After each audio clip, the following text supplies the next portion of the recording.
Nous parlons de quotient de deux nombres relatifs, donc on rappelle que le diviseur ne doit pas être nul, c'est-à-dire qu'il est différent de 0.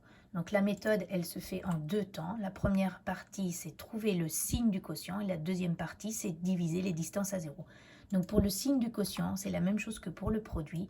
Si les deux nombres sont de même signe, alors le quotient est positif. Si les deux nombres sont de signe contraire, alors le quotient sera négatif. Et pour les distances à 0, on divise les distances à 0 en respectant bien l'ordre de l'opération. Donc des exemples pour bien comprendre. Si je prends ces deux nombres-là, ils sont négatifs. Si je prends ces deux nombres-là, ils sont positifs. J'ai bien une division. La règle des signes me dit que le quotient sera positif. Maintenant, il me reste à faire une division des distances à 0. C'est bien 56 divisé par 8. 56 divisé par 8, je cherche dans mes tables et je trouve 7. Pour 35 et divisé par plus 7, je dois faire la division. 35 divisé par 7, je cherche dans mes tables et je trouve 5.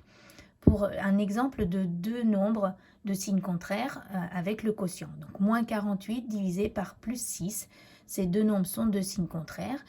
Plus 49 divisé par moins 7, ces deux nombres sont de signes contraires. La règle des signes me dit que les quotients seront négatifs.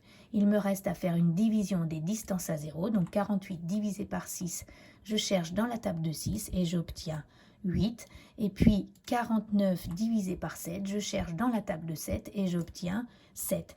Comme mes quotients étaient négatifs, j'ai comme résultat moins 8 et moins 7. Voilà.